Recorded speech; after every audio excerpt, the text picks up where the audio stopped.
Pinot, Chardonnay, Merlot, Pinot, Chardonnay, Merlot, Pinot, Chardonnay, Merlot. C'est pénible, hein.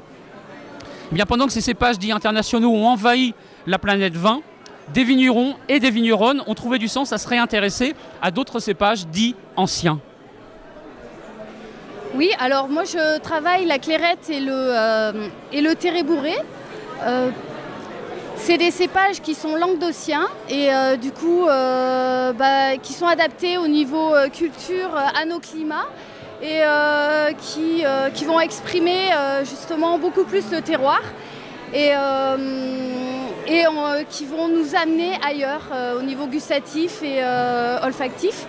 Et c'est ce qui m'intéresse là-dedans. Après, j'ai 2 petites vignes de ces cépages-là que je vais vinifier ensemble. Donc je les vendange le même jour, je presse ensemble. Et du coup, je vais avoir ce côté à la fois oxydatif et amer de la clairette et le côté vif du Terré-Bourré. Et je trouve que ça fait un joli mélange. Et comme c'est des cépages qui sont très locaux, ben justement, ça amène autre chose. Parce que la clairette était vinifiée surtout en moelleux.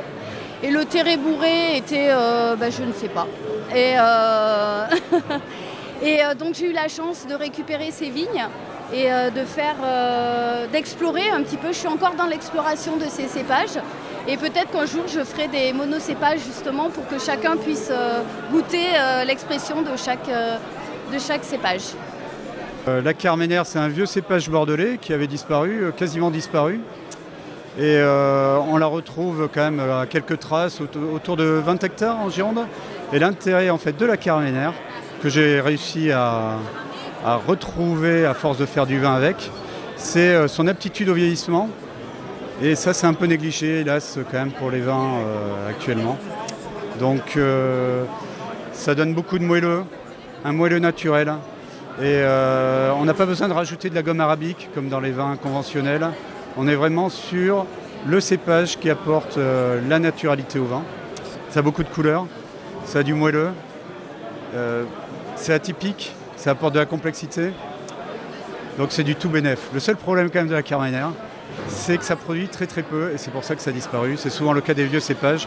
Ils sont très capricieux comme les vieux monsieur. Moi je vais vous parler d'un cépage bien de chez nous qui est l'Étreard de la Dhuy, un cépage de la vallée du Grésivaudan.